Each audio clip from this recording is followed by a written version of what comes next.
Welcome to the video on Amazon and its rapid development journey. In this video, we will explore the relentless development of Amazon, from Jeff Bezos' initial creative efforts to becoming one of the largest e-commerce companies in the world. Let's delve into the amazing story of the phenomenal growth and uncertain future of the e-commerce giant. Chapter 1. Jeffrey Bezos was born into an overflowing and comfortable family. Despite knowing that his current father, Mike Bezos, is not his biological father, he says, "In reality, I see Mike Bezos as my natural father, and he lived in harmony with his two half-siblings and their mother." Jeff's mother was a strong and loving woman. If tenacity and dedication are inherited, then his mother was the source of the outstanding qualities that he has displayed since his high school days. But the image of another strong man in his life was his stepfather. He was an interesting and intelligent man who encouraged and supported Jeff's scientific interest. Jeff's house was always filled with strange things, and Jeff's projects became increasingly complex as he grew older. Jeff had many big dreams and ideas. His friend wrote about him, very friendly but serious and elegant, and possessing a remarkable intelligence. With a bachelor's degree in electrical engineering and computer science from Princeton University, he was filled with confidence, ready to realize his dreams. Chapter 2. In Fittel's recruitment advertisement, a telecommunications and finance company headquartered in Manhattan, it is written, "Looking for the best computer science graduate from Princeton University." In 1986, Jeff became an employee of Fittel overseeing the International Telecommunications Network, and was promoted to the position of CEO in 1987. In 1988, Jeffrey Bezos moved to Bankers Trust Company, and a few months later he became the vice chairman of this company. 2 years later, Bezos left the financial services business. The D.E. Shaw and Company appeared to have a special character, and according to Bezos' opinion, Shaw was very intelligent but modest, with a noble spirit and a similarity of intelligence. D.E. Shaw was very selective in choosing. In October 1990, Bezos was hired as the COO of D.E. Shaw and Company. Shaw assigned Bezos to research internet business opportunities.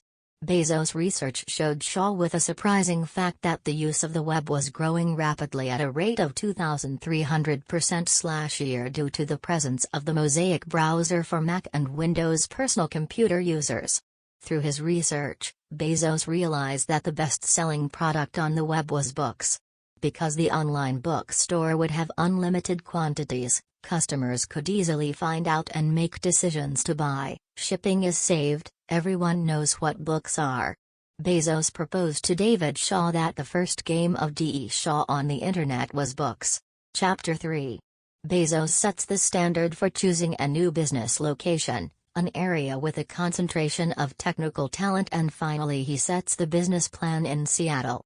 Because Seattle is the holy land of programmers, Seattle is the nest of the University of Washington, Seattle has a vibrant look, where Ingram Book Group has the largest distribution center in the U.S. Bezos wanted the company name to start with the first letter, so the company was named Amazon.com. He never referred to it as Amazon. Bezos convinced Kafan, a Silicon Valley veteran, to join him in the Seattle project and recruited talented programmer Barton Davis. Before revolutionizing the book business, Bezos had to learn how to sell books. He participated in a 4-day course sponsored by the American Booksellers Association. 40 students spoke in turn. Bezos said, "I'm about to open a bookstore on the internet." The room was quiet. Most thought, "Wow, what a crazy idea." Bezos thought, "The platform of Amazon.com will bring customers an online shopping experience unmatched on the web and build Amazon.com into the world's most customer-focused company." Chapter 4. In October 1994, Jeff Bezos, Kafan, and Davis arranged their headquarters in a converted garage, and started building Amazon.com.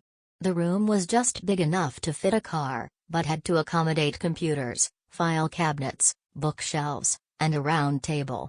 In that cramped garage, there was another fourth member, Mackenzie Bezos, Jeff's wife. They got married in 1993. who took care of everything, including accounting.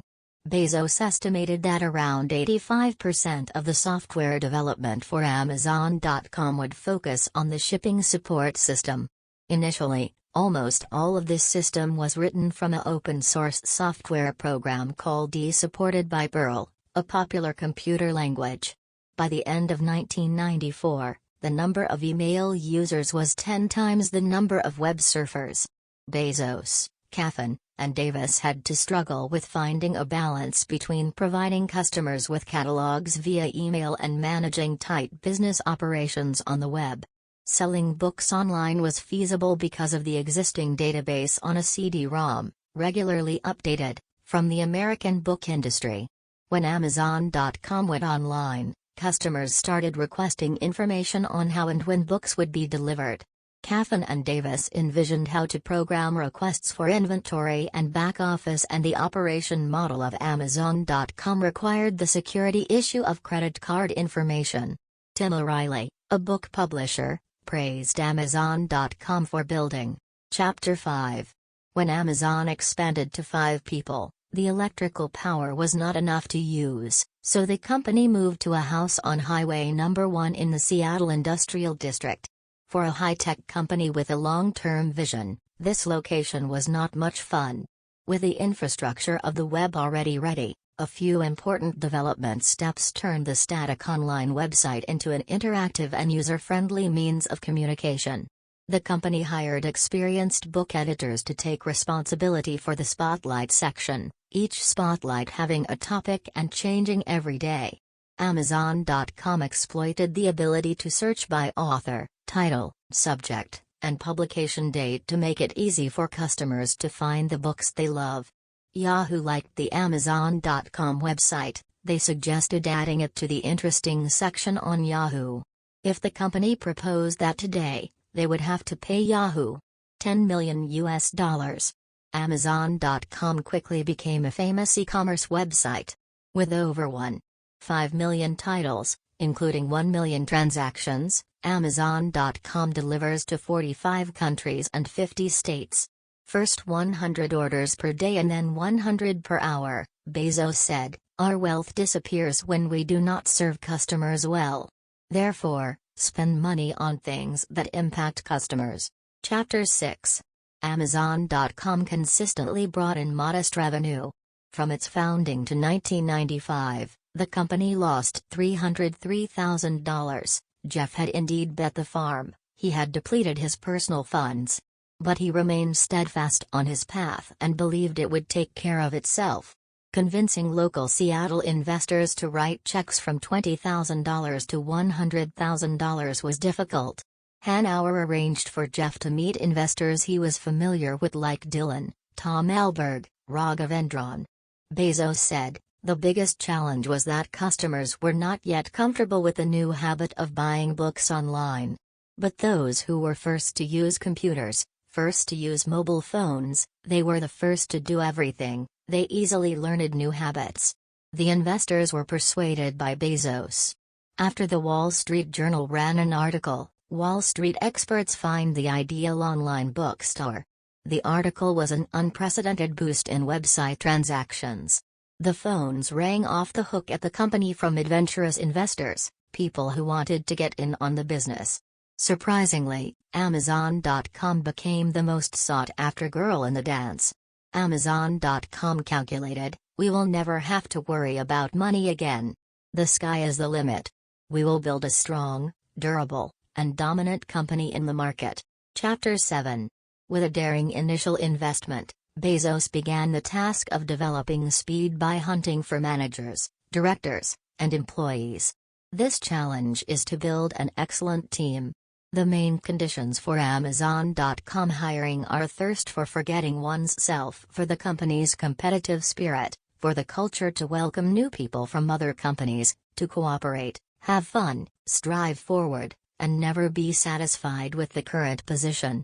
For many new employees and managers, the space in the home on Main Street became cramped. The management moved to the Columbia Building on Main Street 2, and the distribution department moved to 31,000 square meter Dawson Street.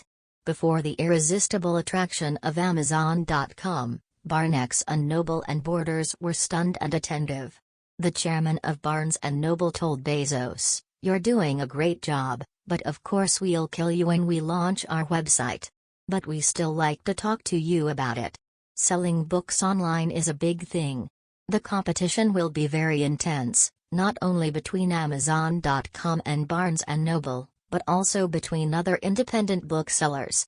To establish a strong online business, one must not only rely on catalog and price." Chapter 8. Jeff Bezos often says that he wants to make Amazon.com into a company that focuses on the customer, viewing customer service as the top priority of the company, because he knows that positive word of mouth will have a greater impact on customer perception than any form of paid advertising.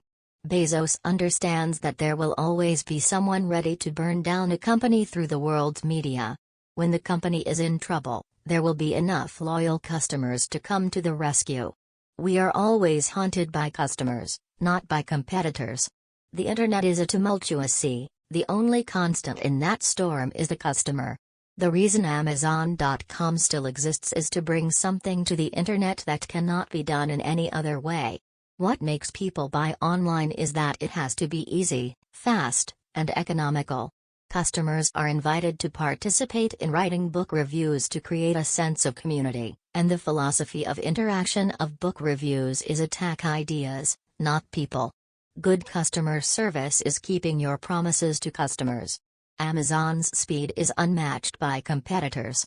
If you find it difficult to develop quickly, this may not be the place for you. Chapter 9. At the end of 1996, Amazon.com had 151 employees, with a sales figure of $16 million, which was nothing compared to the $26 billion of the domestic book industry, but it showed that online business was becoming a trend that could not be ignored. According to surveys, at that time there were nearly 35 million web users, of which over 62% had a college level. Amazon.com has managed to attract this particularly refined and dynamic segment of the public. Around this time, many major publishers and distributors were preparing to launch their websites, which meant that Amazon.com had to face competition, especially from Barnes & Noble.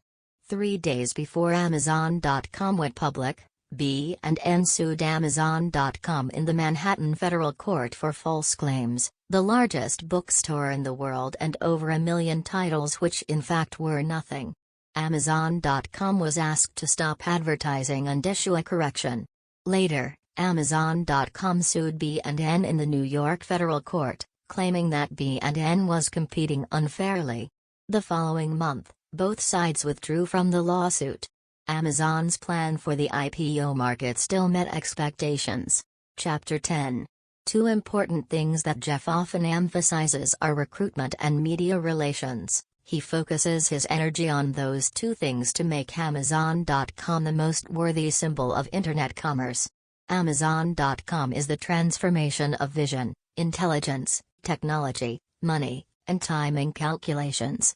In 1996, when Bezos took all Amazon.com employees on a holiday in Washington, this vacation was about getting out of the realm of books. They discussed DVD, CD, video, music, and movies. The long-term expectation is that people will come to Amazon.com and find any product they want to buy. Amazon.com tested the Shop for Web service and went on to become the World Wide Web's commerce portal. Amazon has proved to everyone the potential of the Internet and its role as an economic phenomenon. However, all that Jeff Bezos has done so far is just the beginning. Bezos is just starting. Chapter 11.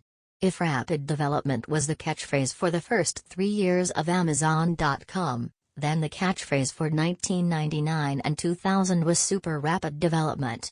The first important move took place in February, when the company bought 46% ownership of Drugstore.com. Amazon.com added a link to Drugstore.com to its website. In March, Amazon.com launched its auction site to challenge eBay. Amazon.com's auction approach targeted providing users with a service to help them find what they wanted. To launch, Amazon.com organized an auction that contributed to the Global Wildlife Fund. Also in this month, Amazon.com bought 50% of Pets.com, which deals in rare accessories and pet food. By June, Amazon.com invested $450 million in Sotheby's Holdings, an art auction house, and then spent $200 million to buy Eneach, a business that operates through Exchange.com and specializes in antiques and rare books. At the same time, Amazon.com also bought two more companies, Accept.com and Alexa Internet Company. The strategy that Bezos learned from Microsoft was to buy what he could not build. At this time, users logging into Amazon.com's welcome page no longer saw an online bookstore but rather an online store selling books, music, videos, electronic gift cards, auction items, toys, and consumer electronics. All the takeovers and mergers made the Amazon.com brand stronger. The Times magazine commented on Bezos, "There is no longer any argument, he is the king of e-commerce control and the person who helped build the foundation for our future." Chapter 12. Jeff Bezos is building a company, as he says, that doesn't value profit in the effort to change the world. Amazon.com has a unique reverence. When still in the fast-developing model, the company spends money at any time, anywhere that the bosses feel like spending. Working without a strict budget, employees don't hesitate to spend $50 to ensure that the $25 item gets to the consumer on time. The negative aspect in the company's balance sheet is nearly $2 billion in debt. Between 2001, international operations looked globally unprofitable. The main sector of Amazon.com, books, music, and video, slowed down. The cost of business to the consumer on the web increased overall. But let's look at the positive side. Amazon.com brings the best shopping experience on the web with a fantastic directory, convenience, and ease of use. The customer service cannot be faulted. Many of its competitors have been buried in com. Amazon needs to find a way to better control costs. Distribution costs account for 14 to 16% of revenue. After researching and following this company for 3 years in a row, I feel that Amazon.com will continue to exist in some form, but not in the form we see today. And, Jeffrey Preston Bezos will be remembered forever as a person with an outstanding visionary mind, with flaws, but who has fulfilled his dream.